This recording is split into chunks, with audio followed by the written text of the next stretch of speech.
मेरी कुंडलिनी की जागृति होगी। तो मन में ये विचार आता है कि ऐसे 5 दिन की कार्यशाला करके अगर कुंडलिनी जागृति या आध्यात्मिक उन्नति जो प्राणायाम का या ध्यान का उद्देश्य है, लेकिन अगर होती थी 5 दिनों में, तो शिवाजी पार्क में जो हम देखते हैं कि छोटे छोटे कोचिंग क्लासेस महीने भर के रहते हैं, उसमें जाने के बाद बच्चा सचिन तेंदुलकर अगर बन पाता था, हर एक बच्चा, तो यहाँ पर भी आध्यात्मिक उन्नति हो सकती है। तो ये प्राणायाम का उद्देश्य है, लेकिन इस वर्कशॉप का उद्देश्य नहीं है। इस वर्कशॉप का जो उद्देश्य है वो यही है कि आपको प्राणायाम के बारे में सही और शास्त्रोक्त जानकारी दे, और उसके बारे में जो गलत धारणाएं लोगों के मन में है प्राणायाम के बारे में खासकर, तो उसकी वजह से लोग कतराते हैं प्राणायाम का अभ्यास करने से। तो उन्हें उनकी ये गलत धारणाएं दूर करें और उन्हें क्रमान्वित पद्धति से, क्रमान्वित चरणबद्ध पद्धति से, यानी ग्रेडेड पद्धति से आपको प्राणायाम सिखाएं कि जैसे आपको कुछ भी प्राणायाम के बारे में मालूम नहीं है, तो भी इस कार्यशाला के बाद में आप अपने आप प्राणायाम कर सकते हैं, और उसके लाभों की आपको जानकारी देने के बाद आपको प्रेरित करके आप प्राणायाम का अभ्यास करें। इतना ही संक्षिप्त उद्देश्य इस कार्यशाला का है। प्राणायाम जो शब्द है वो 2 शब्दों से बना है, एक प्राण और आयाम। इसमें प्राण शब्द जो है उसके कई अर्थ है संस्कृत में। प्राण शब्द का अर्थ हम कहते हैं कि जीवनदायी शक्ति, यानी हम कहते हैं कि प्राण जब तक मेरे शरीर में है तो वो जो प्राण है, चैतन्य जो है, उसे भी प्राण कहा जाता है। प्राण हम किसी हमारी जो प्रिय व्यक्ति है उसे भी हम प्राण कहते हैं कि वो, मराठी में हम कहते हैं जीव की प्राण है, यानी सबसे प्यारी वस्तु है। प्राणवायु या ऑक्सीजन, उसे भी प्राण कहा जाता है। लेकिन योग की परिभाषा में अगर प्राण शब्द का कुछ अर्थ है तो वो है श्वास और प्रश्वास, और आयाम शब्द का अर्थ है रुकावट, उसमें ठहराव लाना या उसका विस्तार करना। यानी प्राणायाम का अर्थ क्या है कि श्वास और प्रश्वास की जो प्रक्रिया है उसका थोड़ा सा विस्तार करना। इसलिए महामुनि पतंजलि ने प्राणायाम के बारे में कहा है, तस्मिन् सति श्वास प्रश्वास योग गति विच्छेद कुंभका या प्राणायाम। इसका मतलब है कि तस्मिन् सति का मतलब है यम नियमों का अभ्यास और आसन का अभ्यास अच्छा होने के बाद श्वास और प्रश्वास की जो गति होती है उसमें विच्छेद लाना, यानी उसमें ठहराव लाना। जो नेचुरल प्राणायाम हमारा जो श्वास प्रश्वास चलता है उसमें थोड़ा सा बदलाव लाना, यानी प्राणायाम है। तो ये जो लोगों की कई बार इस श्लोकों की वजह से धारणा होती है कि यम नियम, यानी जो अहिंसा, सत्य, अस्तेय, ब्रह्मचर्य, अपरिग्रह या फिर शौच, संतोष, तपस, स्वाध्याय, ये जो यम नियम बताया है उसका अच्छी तरह से अभ्यास करने के बाद ही प्राणायाम कर सकते हैं। ऐसी बात नहीं है। जिन्हें आध्यात्मिक उन्नति करनी है उनके लिए तो बात सही है कि उसका महाव्रत की तरह पालन करना है, लेकिन हम आम आदमी जो हमारे जीवन में यम नियमों का जितना पालन करते हैं उतना पालन करके भी हम प्राणायाम का अभ्यास कर सकते हैं। तो हम लोग एक उसकी डेफिनेशन अगर तय करें व्हाट इज प्राणायाम, तो हम कह सकते हैं कि discipline and controlled yogic breathing is pranayama, यानी सांसों का अनुशासित नियंत्रण, यानी प्राणायाम, ऐसे हम कह सकते हैं। अब ये सांसों का नियंत्रण हमें क्यों करना है या प्राणायाम क्यों करना है, ये प्रश्न शुरुआत में अगर आपके मन में आया है तो वो तो जायज है, क्योंकि वो जानने के बाद ही आप प्राणायाम के लिए प्रेरित हुए। तो योग शास्त्र का मूल उद्देश्य जो है वो है मुक्ति, जन्मों और मृत्यु के फेरों से हमें आजाद करना। ये योग शास्त्र का उद्देश्य है, और उसमें अगर कुछ अवरोध है तो वो है हमारा मन, यानी हमारा मन भौतिक सुखों के पीछे भागता है, तो भौतिक सुखों में इतना उलझ जाता है कि उसके बाद में मुक्ति नहीं मिल सकती। हमारे जो भारतीय संकल्पना है कि हमारी इच्छाएं, आकांक्षा, जैसे भौतिक सुख कभी पूरे नहीं हो सकते। एक सुख पूरा हुआ तो दूसरा सुख आगे बढ़ा रहता है, दूसरा पूरा हुआ तो तीसरा आगे बढ़ा रहता है। तो ये हमारे भारतीय तत्वज्ञान में माना गया है कि अगर हमारी सभी इच्छाएं पूरी नहीं हुई तो वो इच्छाएं पूरी करने के लिए हमें पुनर्जन्म लेना पड़ता है। तो ये भौतिक सुखों के पीछे जब मन भागता है तो ये जन्म मृत्यु का फेरा जो है वो चलते रहता है। लेकिन वही मन जो है वो विरागी जब होता है, विरक्त होता है योगाभ्यास के जरिए, तभी वही मन आपको मुक्ति की ओर ले जाने का साधन बन जाता है। और इसीलिए मैत्रेयी उपनिषद ने कहा है मन एवं मनुष्याणां कारणं बद्ध मोक्षयोः। यानी मन ये एकमात्र ऐसी चीज है जो आपको बेड़ियों में भी डाल सकती है अगर आप भौतिक सुखों के पीछे गए तो, और वही मन जब विरागी होता है तब आपको मुक्ति की मार्ग पर आपको लेके जा सकता है। इसीलिए महामुनि पतंजलि ने योग की जो व्याख्या की है वो भी योग चित्त वृत्ति निरोधा ऐसी की है। यानी जो मन में आने वाले विचार तरंग है उसका निग्रह करना, भावनाओं का निग्रह करना यानी योगाभ्यास। अब आप पूछेंगे कि भावनाओं का निग्रह यानी भावनाओं की रोकथाम क्यों करनी है? तो जब भावनाएं निर्माण होगी तो अपने आप भौतिक सुख की लालसा निर्माण होगी। इसीलिए उसका निग्रह जिन्हें आध्यात्मिक उन्नति करनी है उनके लिए जरूरी है। लेकिन क्या सभी भावनाएं बुरी होती है? भावनाएं वैसे तो बुरी नहीं होती। हम तो कहेंगे कि भावनाएं हमारे जीवन का स्पाइस है, मसाला, मतलब जो हम कहते हैं खाने में जो नमक का स्थान है वही स्थान हमारे भावनाओं में है। किसी का अच्छा हो रहा है, इतनी बड़ी तादाद में लोग आए हैं तो क्या मुझे आनंदित नहीं होना चाहिए? मुझे आनंदित होना चाहिए। या फिर कोई, मैं जब जाता हूँ रास्ते पे मेरी कोई गलती नहीं है लेकिन कोई मुझे जबरदस्ती झगड़ा मुझसे बोल देता है तो क्या मुझे गुस्सा आना नहीं चाहिए? आना चाहिए, जरूर आना चाहिए। तो ये सभी बातें जो भावनाएं हैं वो अच्छी है हमारे लिए। जो जिन्हें आध्यात्मिक उन्नति करनी है उन्हें उसकी रोकथाम करनी है, नहीं तो आध्यात्मिक उन्नति नहीं हो सकती। लेकिन हम जो भौतिकवादी लोग हैं उनके लिए उनको अनियंत्रित न होने दे, इतना ही काफी है। अब अनियंत्रित भावनाएं जो होती है तो वो भावनाओं की वजह से स्ट्रेस बढ़ता है, तनाव बढ़ता है। यानी जो आध्यात्मिक उन्नति जो चाहते हैं उनके लिए तो पूरी तरह से उनकी रोकथाम जरूरी है। लेकिन हमारे लिए, क्योंकि आज के जमाने में भौतिक जगत में जहाँ पर हम लोग रहते हैं वहां पर 80% बीमारी साइकोसोमैटिक होती है। यानी मन के स्तर पर पहले निर्माण होती है और उसकी रोकथाम अगर हम ठीक से नहीं करें तो वो शारीरिक व्याधि के रूप में हमें दिखाई पड़ती है। जैसे डायबिटीज आजकल बढ़ रहा है, हाइपरटेंशन बढ़ रहा है, बैकेक के कुछ तरह के जो होते हैं वो भी साइकोसोमैटिक होते हैं, स्ट्रेस की वजह से होते हैं। तो ऐसी जो बीमारियां हैं उसके लिए प्राणायाम या ध्यान काफी उपयुक्त होता है। और इसीलिए आज के जमाने में जितना जितना आध्यात्मिक उन्नति के लिए प्राणायाम करना जरूरी है उतना ही हमारे लिए भी मनोकायिक स्वास्थ्य अगर बरकरार रखना चाहते हैं तो उसके लिए प्राणायाम आवश्यक है। तो अभी भावनाओं का नियंत्रण हमें करना है, मतलब पूरी तरह से उनका दमन नहीं करना है। जो योगी रहते हैं वो पूरी तरह से दमन कर सकते हैं, लेकिन नियंत्रण करें तो कैसे करें? क्योंकि मन जो है वो ऐसा इंद्रिय नहीं है कि आपको दिखाई देगा आंख कान नाक की तरह, तो उसका नियंत्रण कैसे करें? अब सबसे पहले ये जो प्रश्न है कि मन होता कहां पर है? लोगों को लगता है कि मन हमारे दिल में होता है, हृदय में होता है। कहते हैं कि he is very kind hearted person.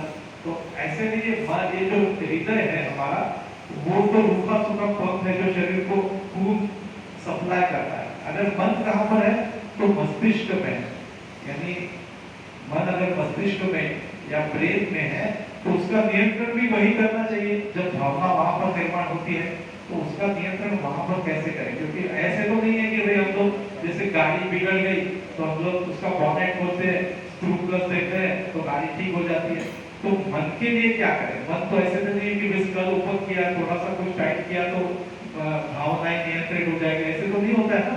तो फिर उसके लिए हमारे जो पूर्वज है उन पूर्वजों ने ये ढूंढ निकाला अपने ऑब्जर्वेशन से कि मन का और सांस प्रश्वास का कुछ तो भी निजी संबंध है, नजदीक का संबंध है।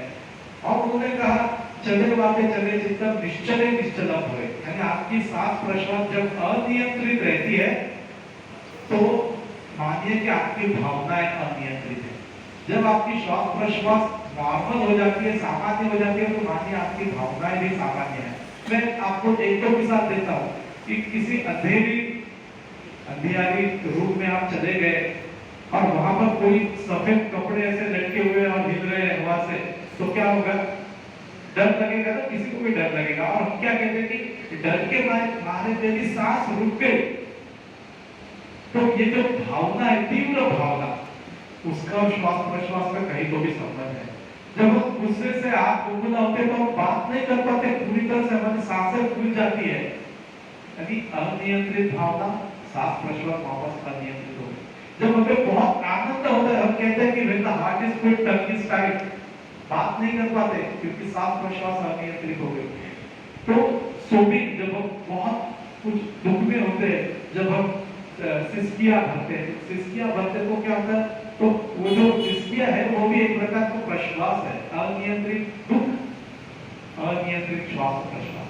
तो इसीलिए श्वास प्रश्वास को नियंत्रित करेंगे तो अप्रत्यक्ष रूप से, इनडायरेक्टली हमारी भावनाएं भी नियंत्रण में आती है और हमें स्वास्थ्य प्राप्त हो सकता है, ऐसे माना। अब श्वास प्रश्वास को जो हमारा जो है वो चलाता कौन है? तो ऑटोनॉमस नर्वस सिस्टम चलाती है। आप सुबह जब उठते हैं तो ऐसे नहीं सोचते कि चलो भाई अभी बटन चालू किया तो श्वास प्रश्वास चालू हो जाएगा, ऐसे तो नहीं होता है।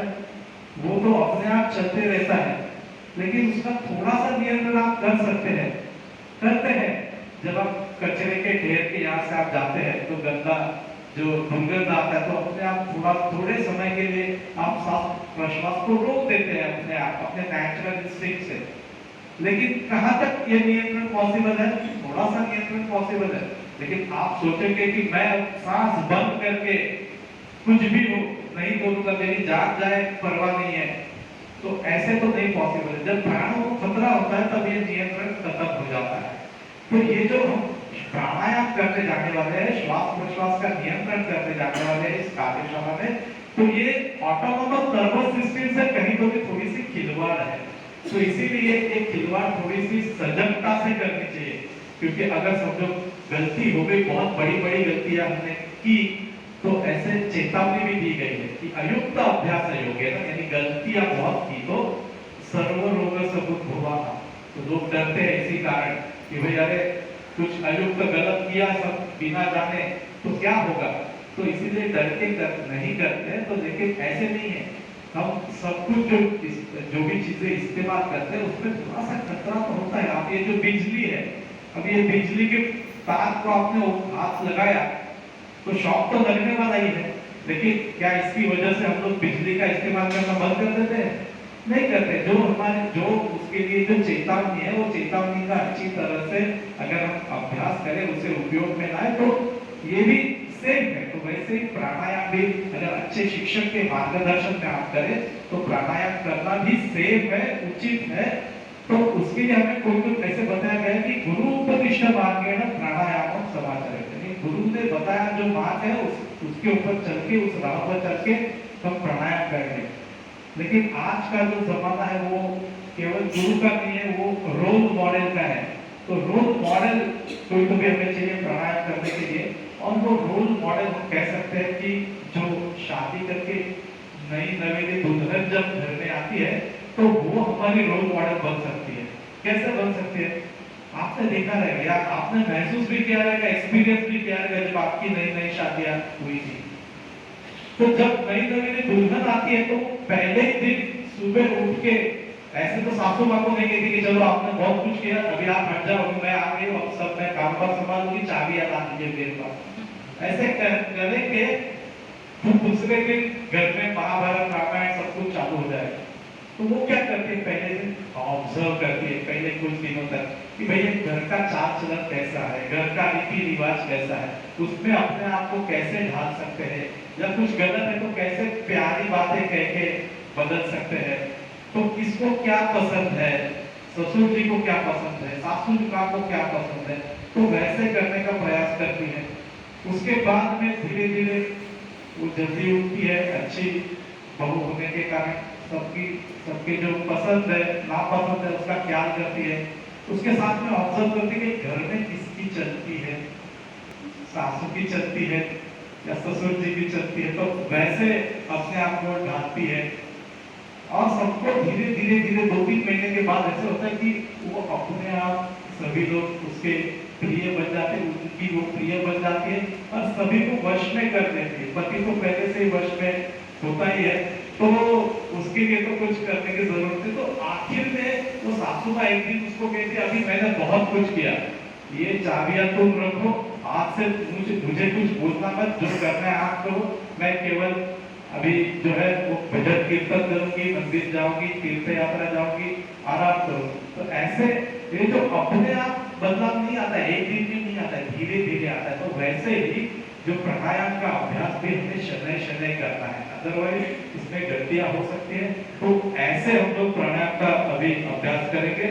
तो ये अभ्यास करने से पहले थोड़ा सा पूर्वाभ्यास करने की जरूरत होती है। तो पूर्वाभ्यास यानी क्या है कि कुछ लोग रहते हैं, मुंबई में रहते हैं, सभी लोगों को जो है वो पोल्यूशन की वजह से, यहाँ पे मैंने देखा 2-2 रास्ते खोदे हुए हैं, तो जो डस्ट पोल्यूशन और जो कार्बन डाइऑक्साइड की मात्रा है, जिसके कारण हर एक को कफ की प्रवृत्ति होती है। तो योग में ऐसे कहा गया है कि मेदश्लेष्माधिकं पूर्वं षट्कर्माणि समाचरेत्, यानी जिनको कफ और ज्यादा मेद है यानी जो फैट्स है, उन्हें पहले षट्कर्म करना है और उसके बाद में आप अगर प्राणायाम करेंगे तो अच्छा रहेगा, उसके लाभ आपको अच्छी तरह से मिल सकते हैं। तो इसके लिए मैं स्वामी जी से विनती करती हूँ कि कुछ शुद्धि क्रिया है, ऐसे नहीं कि हम लोग तुरंत जाके प्राणायाम सीखे, कैसे नहीं, वो बहु को याद रखो, धीरे धीरे हमें पहले ऑब्जर्व करना है और धीरे धीरे सीखना है। इसके लिए पहले कुछ शुद्धि क्रिया जो शायद आपको पता होगी, क्योंकि आप सभी यहाँ पर साधु से आते हैं, तो फिर भी एक बार वो शुद्धि क्रिया कैसे प्राणायाम के लिए उपयुक्त होती है वो स्वामी जी से सीखते हैं।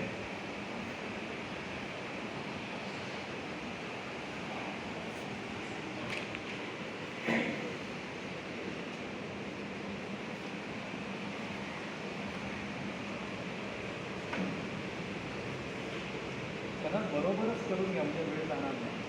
डेमॉन्स्ट्रेट करताना टुगेदर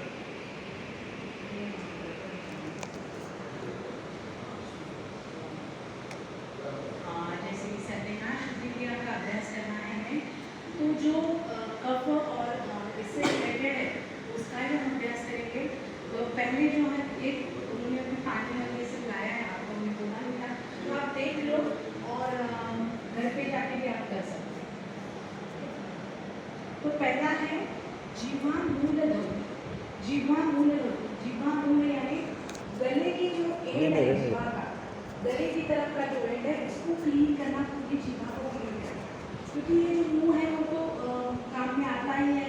तो श्वास प्रश्वास अगर आपका अच्छा हो, अगर गला आपका साफ हो, क्लीन हो, तो श्वास प्रश्वास अच्छे से होगा और वो अच्छे से होगा तो आपका प्राणायाम भी अच्छे से होगा।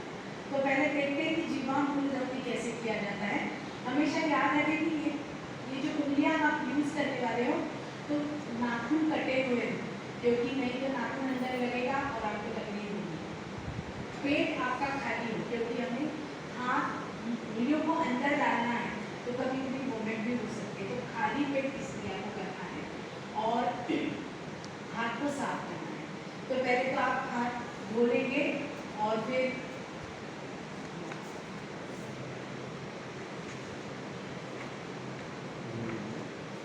अपनी ये जो 3 उंगलियां हैं, अंगूठा और नेचुरल को छोड़ के ये जो 3 उंगलियां हैं उनको अंदर ले जाना है, एक वाले छोर तक, गले तक, सॉफ्ट पैलेट तक, थोड़ा सा नीचे झुकना है और उसको इस तरह से अंदर से बाहर क्लीन करना है।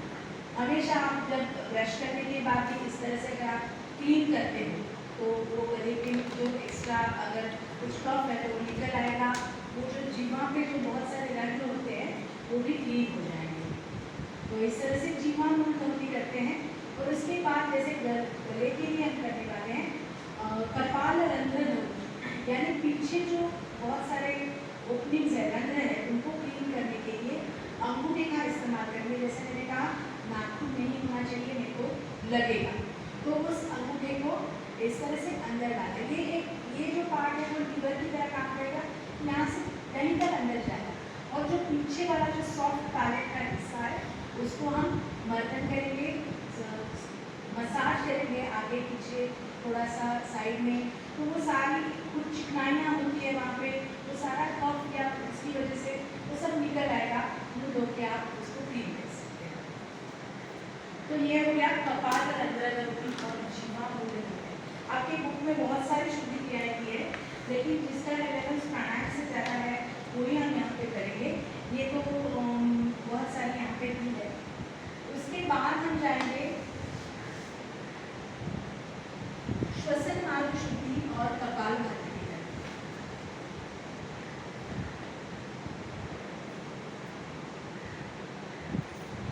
श्वसन मार्ग शुद्धि नाम से ही पता चलता है कि श्वसन का मार्ग हमें क्लीन करना है। अब जब आप क्लीनिंग करते हो तो अंदर की अशुद्धि जब बाहर निकालनी है, तो मानो आपको सर्दी हुई है तो आप क्या करते हो, स्नीज आउट करते हो, यानी कि मराठी जरा शिंकरण म्हणतो, शिंकरून तुम्ही ते बाहेर काढता। म्हणजे पुढची गोष्ट बाहेर काढण्यासाठी तुम्हाला एक्सेल करायला लागतं, तुम्हाला बाहेर काढायचं आहे आतली अशुद्धी। सो हम क्या करेंगे, फोर्सफुल एक्सेलेशन करेंगे। इनहेलेशन अपने आप होगा। ध्यान में रखना है कि जब आप फोर्सफुल एक्सेल करोगे उसके बाद अगर आप पेट को ढीला रखोगे तो हवा अपने आप अंदर जाएगी, जहाँ पे कैविटी है वहाँ से वहाँ अपने आप हवा अंदर जाएगी। तो यहाँ पे हम क्या करेंगे, श्वसन मार्ग शुद्धि, तो नॉस्ट्रिल से शुरुआत करेंगे, राइट नॉस्ट्रिल से। तो कैसे करना है, आपका ये अंगूठा जो है चारों उंगलियां बंद रहेगी, अंगूठा राइट नॉस्ट्रिल पे रहेगा और अप टू एल्बो आपका हाथ जो है जमीन से पार रहेगा। यहाँ पे आपको पेट, चेस्ट और गले का कॉन्ट्रैक्ट एक सेकंड देखो, कॉन्ट्रैक्शन करके आपको कंप्लीट एक्सेल करना है। इनहेलेशन अपने आप होगा। और ये जो एक्सेलेशन करते समय फेस को आकुंचित नहीं करना है, फेस को रिलैक्स रखना है, सिर्फ आपको एक्सेल करना है। पेट, छाती और गले को आकुंचित करते हुए आपको सांस को बाहर छोड़ना है। तो एक दो तो काउंट का देखेंगे, फिर हम साथ में करेंगे। 1 2 3 4 5 6 7 8 9 10। हाथ नीचे। अगर कोई सिक्रीशन है इसके लिए नैपकिन हमेशा रखना जरूरी है, सिक्रीशन है तो आप क्लीन कर सकते हैं। इसके बाद लेफ्ट नॉस्ट्रिल करेंगे, 1 2 3 4 5 6 7 8 9 10। अब दोनों हाथ घुटनों पे, दोनों नोस्ट्रिल से करेंगे यही क्रिया। 1 2 3 4 5 6 7 8 9 10 ये करना है। चलिए हम लोग भी साथ में करते हैं। बैठ जाइए, कोई भी आधा आसन हो। राइट नॉस्ट्रिल बंद करनी है, चारों उंगलियां बंद रहेगी, घुटने तक का हाथ जमीन से ताली रहेगा, मुट्ठी नीचे की तरफ, सामने देखना है, चेहरा सामने होगा, आपको एक्सेल करना है। ये याद रखिए आप। 1 2 3 4 5 6 7 8 9 10। 1 2 3 4 5 6 7 8 9 10। हाथ नीचे आएगा। 20 स्ट्रोक करें हम लोग। अब लेफ्ट नॉस्ट्रिल, ध्यान दें चारों उंगलियां बंद रहेगी, मुट्ठी नीचे की तरफ और अप टू एल्बो हाथ जमीन से पैरेलल।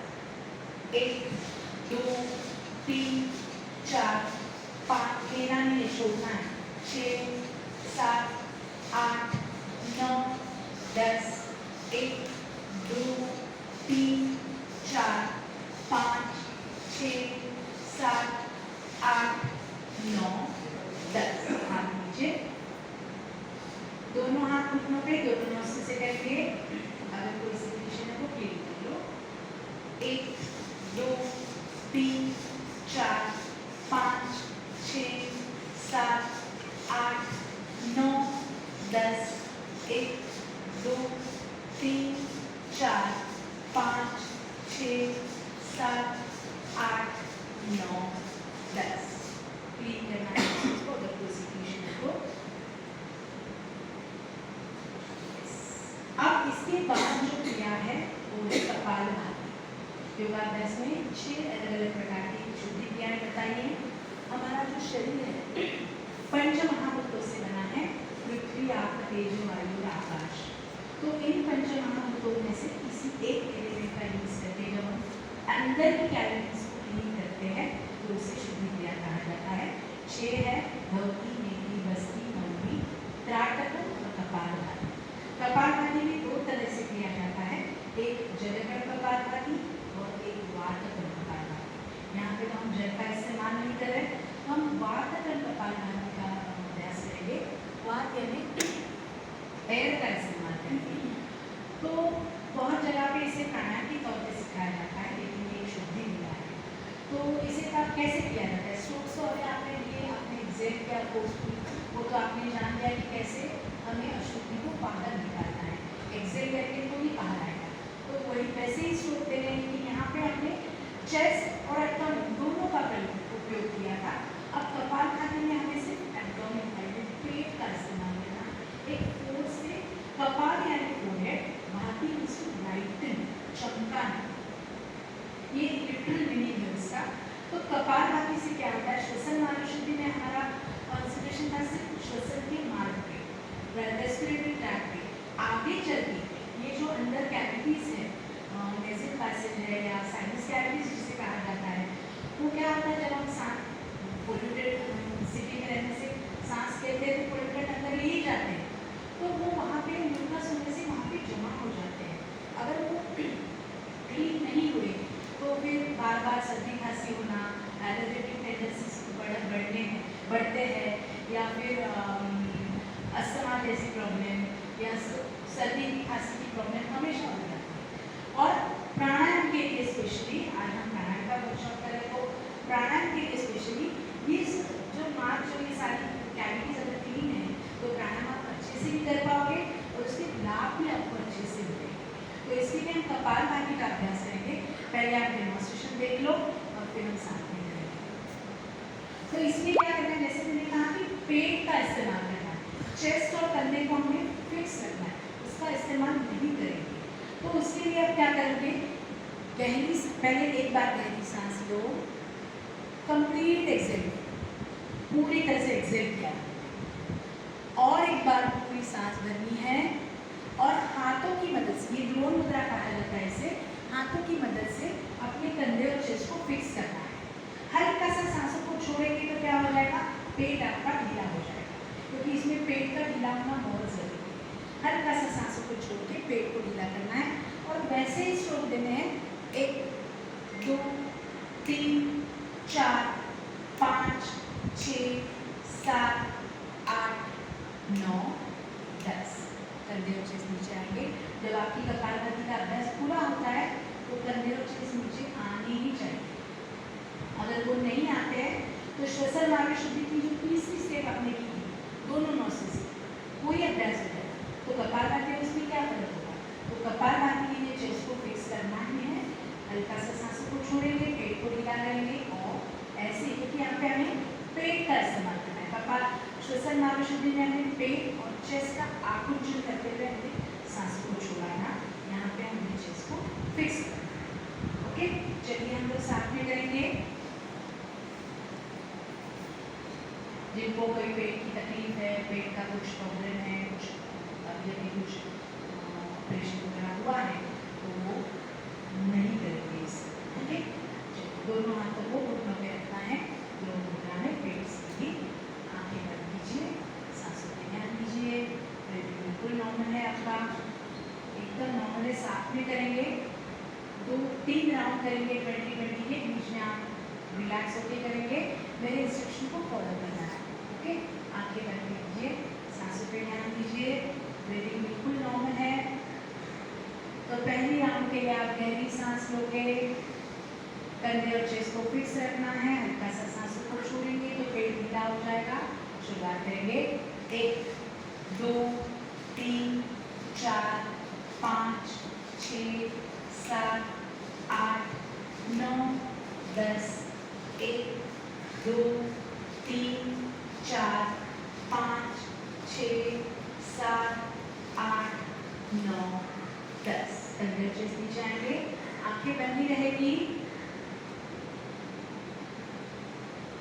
2-3 नॉर्मल सांसें।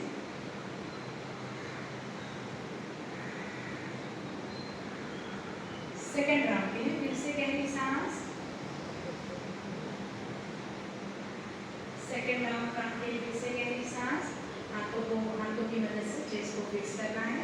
हल्का सा सांस को छोड़ के पेट को ढीला करना है।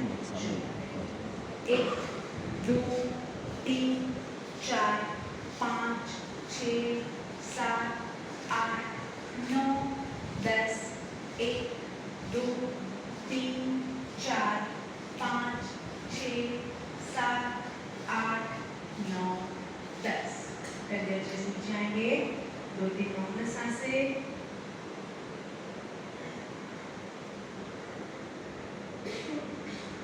तीसरे राउंड के लिए तैयार होना है। फिर से गहरी सांस। फिक्स करो कंधे अच्छे से। हल्का सा सांस को छोड़ो, पेट को ढीला करो और 1 2 3 4 5 6 7 8 9 10 1 2 3 4 5 6 7 8 9 10। कंधे अच्छे से नीचे आएंगे। आंखें कुछ क्षण के लिए बंदी रहेगी। जो भी किया उसको महसूस करना है, वो बहुत इंपॉर्टेंट है। शायद किसी ने पहली बार किया होगा, लोगों में भी महसूस करना है कि क्या हो रहा है, फील लग रहा है, जो भी हो रहा है थोड़ा सा महसूस करना है। अब धीरे धीरे आंखें खोलनी है और रिलैक्स। इसके बाद तीसरी जो क्रिया है इसका नाम है प्राण प्रच्छन्न क्रिया। प्रच्छन्न यानी झटके से छोड़ना है सांसों को छोड़ना है। तो कपालभाति में भी हमने एक्सेल किया, श्वसनाक्षी में भी एक्सेल किया और अभी यहाँ पे भी हम एक्सेल करेंगे।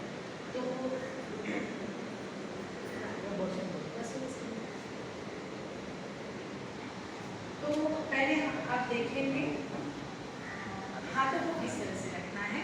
हाथ ऐसे रहेंगे, कंधे की तरफ आपकी मुट्ठी रहेगी और फिर गहरी सांस लेते हुए हाथों को ऊपर बरोबर ले होणार जाना ना, है। एक्सप्रेशन बरोबर होणार ना, उभं राहून इस तरह से गहरी सांस लेते हुए हाथ ऊपर लेंगे और झटके से उसको नीचे करना है। 10 काउंट्स करेंगे।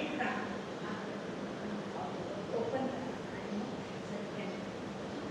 ओके, तो इस तरह से करना है। चलिए हम लोग भी करेंगे साथ में। 10 करेंगे, थोड़ा सा लेंगे, हाथ इस तरह से सर को देख लीजिए, हाथ साथ में रहेंगे। गहरी सांस लेनी है।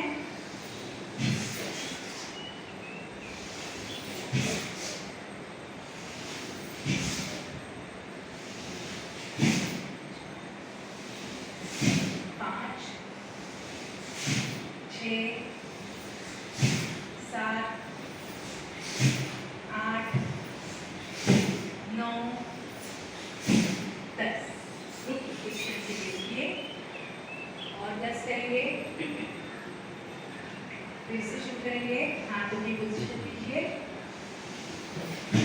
1 2 3 4 5 6 7 8 9 10। लीजिए। अगर इधर आने के बाद थोड़ी सी नींद भी आती होगी तो नींद कब चलेगी, बिल्कुल फ्रेश रहता होगा। तो क्योंकि इससे बहुत फ्रेश लगता है ये जो क्रिया है, इससे एक तो आपके लंग्स क्लियर हो जाते हैं, पूरा ये हिस्सा क्लीन हो जाता है, फ्रेश लगता है। इसे कहते हैं प्राण प्रच्छन्न क्रिया।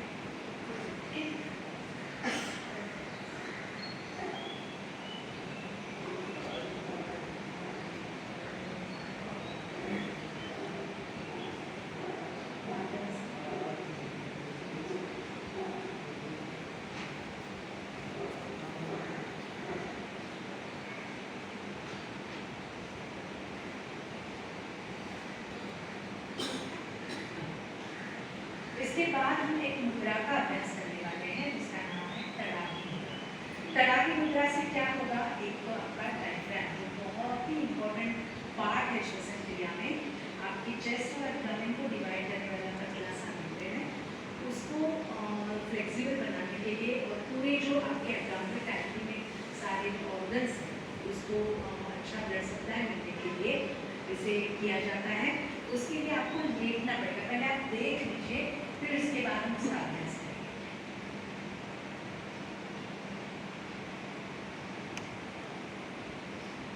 हमेशा एक बार टर्न करके लाई डाउन करना है, देखो काम करता है। लाई डाउन ऑन बैक,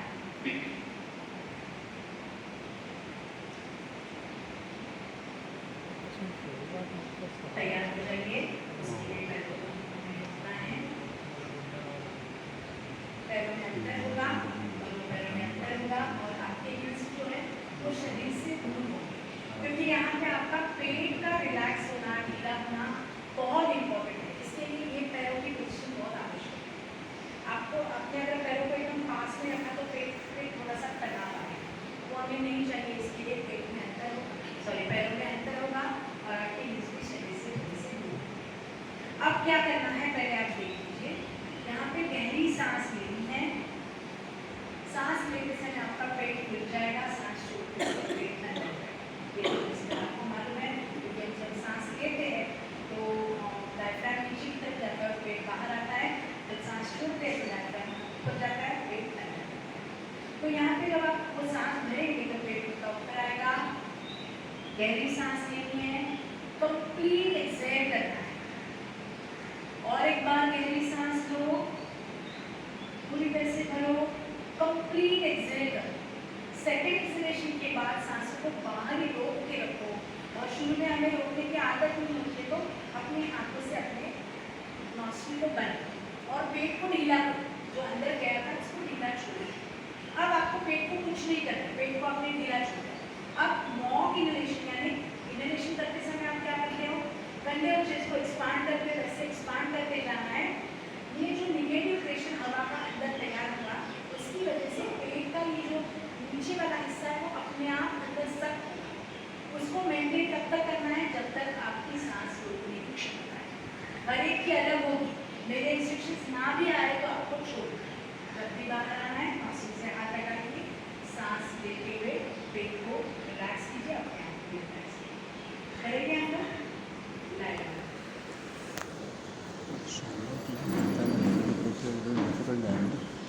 थोड़ा सा अपने आप को एडजस्ट कर लो। एक ही प्रैक्टिस है, तो एक ही करनी है, तो उसके लिए थोड़ा सा एडजस्ट करो अपने आप को। अगर बहुत ज़्यादा ये हो रहा है तो ऊपर भी आके बैठ सकते हो आप। वरती जागा है, वरती जागा है, लेकिन नहीं ना आपका सिर स्टेज की तरफ है टैलेंट तो ऊपर भी आ सकते हो, अगर आपको बहुत उधर पीछे ये लगता होगा। त्यांचे पाय टाकून इकडे 2 जागा आहेत काय ओके,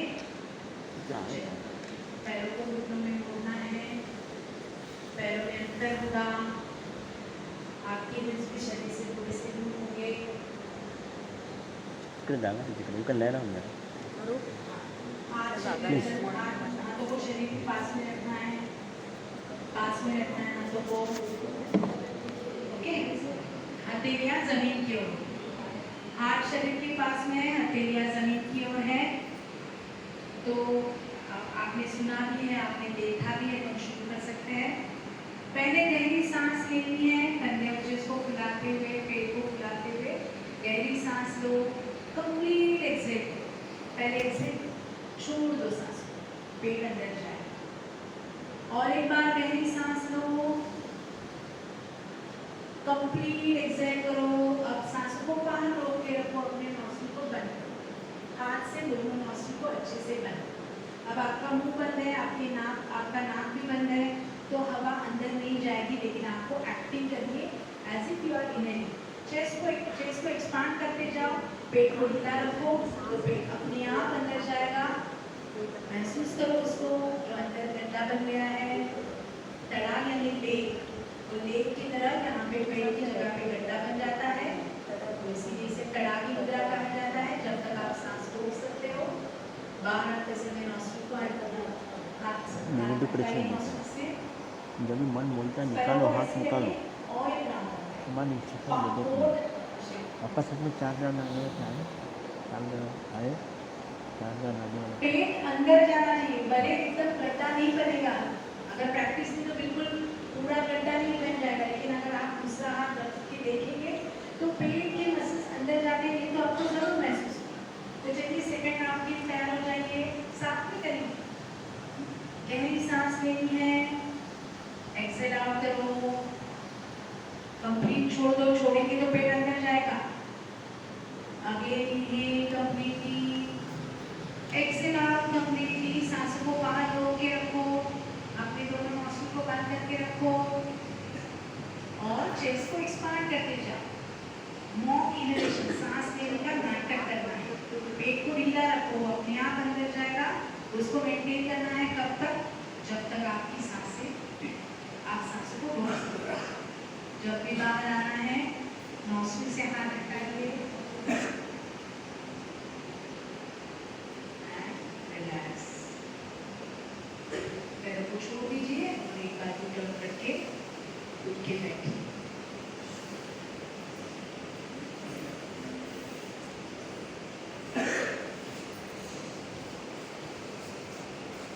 तो सब लोग कर पाए खड़ा के मेरा। तो ये उदरपटल यानी आपका जो डायफ्राम है उसको फ्लेक्सिबल बनाने के लिए बहुत ही अच्छी क्रिया है, क्योंकि diaphragm is most important part as well as breathing system. तो आप जाएंगे मार्जर आसन।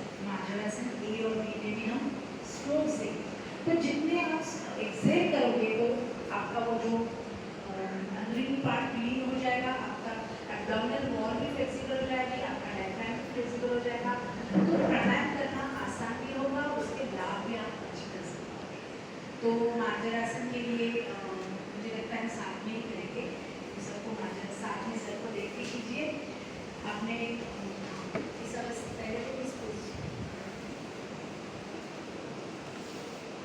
इस अवस्था में आना है। आपके कंधों में जितना डिस्टेंस है उतना ही आपके घुटनों में है और उतना ही आपके पीछे वाले पैरों में। ये याद है, जितना कंधों में डिस्टेंस है उतना ही पैरों में है, उतना ही पीछे वाले पैरों में। आपकी बैक न्यूट्रल है। तो मार्जर आसन एक के लिए आप क्या करोगे, अपने कमर को ढीला करते हुए, ढीला कमर को ढीला करो, कमर को ढीला करते हुए गर्दन ऊपर आएगी, गर्दन ऊपर आएगी। चेहरे के मसल्स को रिलैक्स रखते हुए आंखें बंद करके सांसों पे ध्यान दो। आंखें बंद करो, सांसों पे ध्यान दो, सांसों पे ध्यान दो। एल्बोज में हाथ स्ट्रेट है, फील करो, कमर बहुत रिलैक्स हो जाती है। थोडा मुरगाळला आहे ना, त्यामुळे मला मस्त अब जैसे हमने श्वसन मालिश में स्ट्रोक्स मी येत नाही इकडे, काय येत नाही, काय येत नाही। उसी तरह से ऑनलाइन स्ट्रोक, करते उदर हैं। श्वसन हम करेंगे यहाँ पे। 1 2 3 4 कमी झालं की नाही, कमी झालं की नाही हो माझं? हो 8 9 10। अब आपके हाथ थोड़े से पीछे जाएंगे, पैरों की पोजीशन को बिल्कुल डिस्टर्ब नहीं करना है। हाथ थोड़े से पीछे जाएंगे, drop your head and raise your पीठ को Raise your back, drop your head. ढीला छोड़ दो, सिर को ढीला छोड़ ये दो, ऊपर करो, पेट को उठाओ, ऊपर और ऊपर और ऊपर। मेंटेन करो। देखो जब आपने एक किया था तो कमर को ढीला छोड़ा था, अब आप बी कर रहे हो, पीठ को ऊपर उठाया है, बहुत अच्छा स्ट्रेच मिल रहा है। यहाँ पे भी हम स्ट्रोक्स देंगे, 1 2 3 एक एक एक ये ऊपर होना चाहिए। 6 7 8 9 10। ये ऊपर आना बोलता है ऐसा, ये ऊपर आना बोलता है, या नीचे थोड़ा सा लेवल।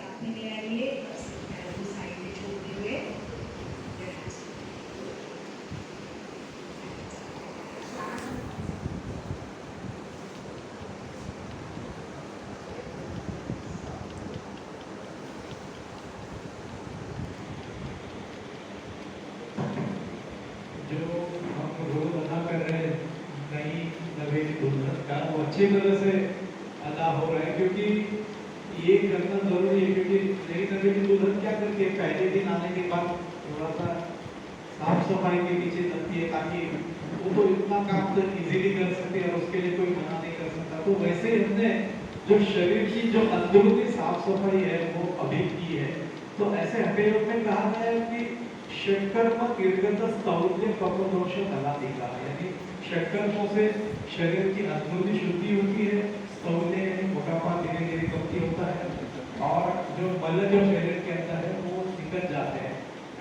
आगे उसने कहा है कि प्राणायामों तथा कोरिया, प्राणायाम उसके बाद करने से अनायासेन सिद्ध्यति, यानी अच्छी तरह से प्राणायाम आपका सिद्ध हो सकता है। तो इसलिए ये जो अपने शुद्धि के लिए की ये बहुत आवश्यक तो है, लेकिन ऐसे भी कहा गया है, जो मैंने आपको शुरुआत में कहा था कि जिनको दोष रहते हैं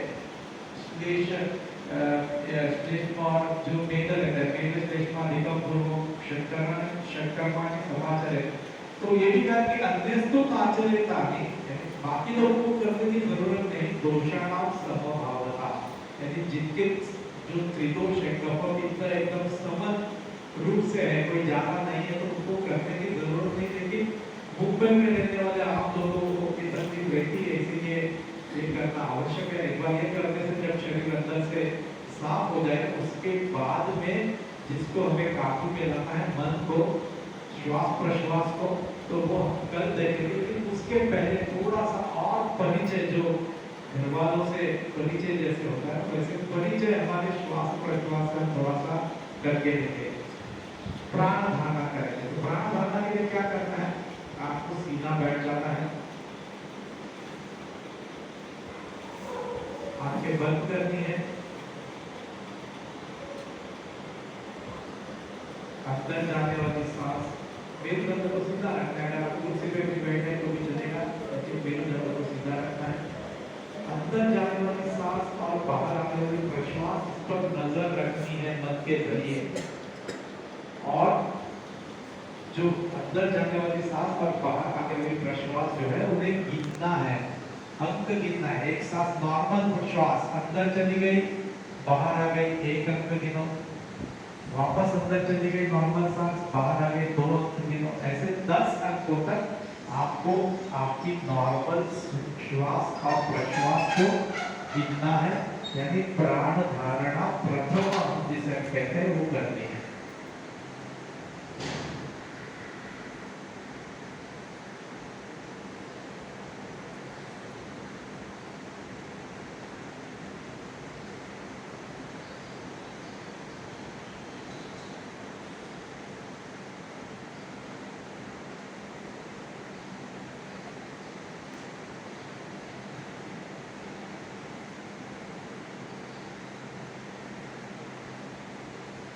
धीरे धीरे अपनी जो नथुनियां है, उन नथुनियों के अंदरूनी दीवार पर अंदर जाने वाली सांस और बाहर आने वाली प्रश्वास, उसे महसूस करना है गिनती के साथ में। उसे उसका जो स्पर्श है वो महसूस करना है नथुनियों की अंदरूनी दीवार पर।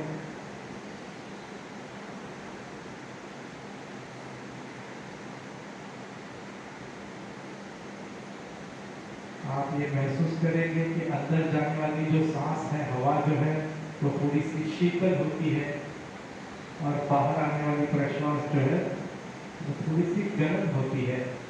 तो वो जो तापमान में अंतराल है, अंतर है, वो हमें हमारी नथुनियों की अंदरूनी दीवार पर हमें महसूस करना है कुछ समय के लिए। इसे कहते हैं प्राण धारणा द्वितीय।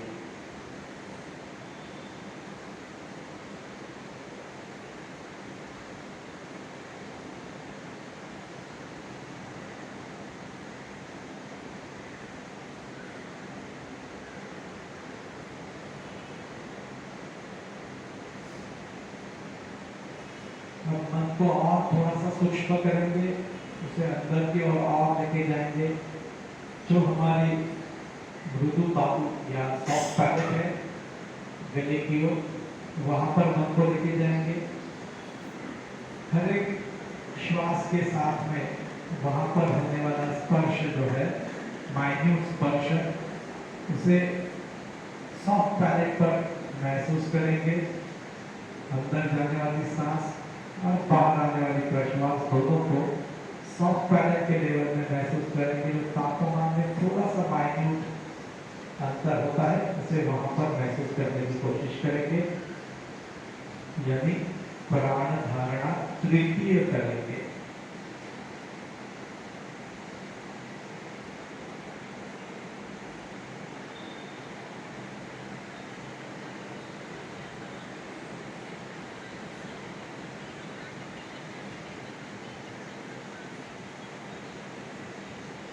धीरे धीरे मन को फिर से सॉफ्ट पैलेट से हटाकर अपनी नथुनियों की अंदरूनी दीवार पर लेके आएंगे। प्राण धारणा द्वितीय, वहां पर जो हवा का स्पर्श ठंडा नथुनियों के अंदरूनी दीवार पर होता है और बाहर आने वाली हवा का गर्म स्पर्श जो होता है उसे महसूस करेंगे। फिर से प्राण धारणा द्वितीय पे आएंगे।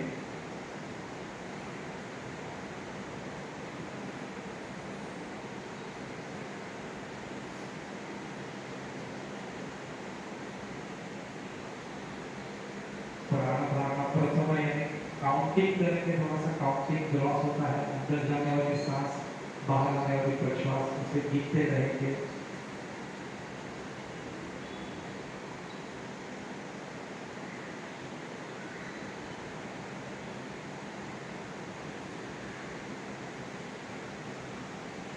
धीरे से अपनी आंखें को लेके ध्यान पूरा करते हुए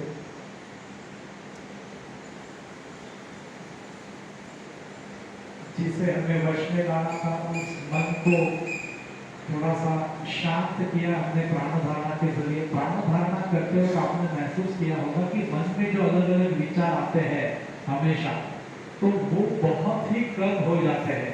केवल आपका जो ध्यान है, मन जो है वो केवल श्वास और प्रश्वास पर आपका केंद्रित हो जाता है, एकाग्र हो जाता है और उसकी वजह से मन में आने वाले विचार थोड़े से कम हो जाते हैं, न के बराबर हो जाते हैं, और जिससे मन शांत हो जाता है। जब मन शांत होता है, भावनाएं शांत हो जाती है, तो फिर प्राणायाम का अभ्यास हम अच्छी तरह से कर पाएंगे, कर सकते हैं। तो कल सुबह हम एक ओंकार के साथ आज के सत्र की समाप्ति करेंगे। कल सुबह मेरी आप सभी से विनती है कि थोड़ा सा जल्दी आ जाइए। पहला दिन था इसलिए हमने 5-10 मिनट सब लोग आने तक इंतजार किया था। तो कल एग्जैक्टली 6 बजे हम ओंकार और प्रार्थना से शुरुआत करेंगे। तो मेरी आप सभी से विनती है कि आप जल्दी आ जाइए, क्योंकि 1 घंटे का समय और 5 दिन की कार्यशाला बहुत छोटी है। तो जितना ज्यादा हम आपको दे सके उतना हम देने की कोशिश हमेशा करते ही है, लेकिन अगर आप जल्दी आएंगे तो आप भी ज्यादा उसका अभ्यास कर पाएंगे और उसके लाभ उठा पाएंगे। एक ओंकार के साथ आज के सत्र की समाप्ति करते हैं। तुमचं एक राऊंड गेला सचिन तेंडुलकर बद्दल बोला, मी बोलतो आणि तुम्ही फक्त डिटेल द्या. किती दिवस होते, किती आणि कधी होते, महिनाभरच शिकवलं. शिकवलं एवढं बेसिक. उद्या सांगा.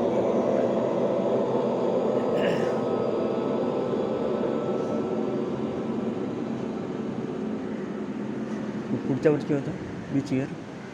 2005 मला. Thank you and good day. जैसे सर ने बताया कल जल्दी। ओके, 1 मिनट सुनिए मेरा इंट्रोडक्शन में शंकर सर का 2005 में the cricketer legend Sachin Tendulkar को 1 महीने का योगाभ्यास पढ़ाया है। 2005 के बाद में Sachin Tendulkar reason like anything up to 2012-2015 just because of योगाभ्यास।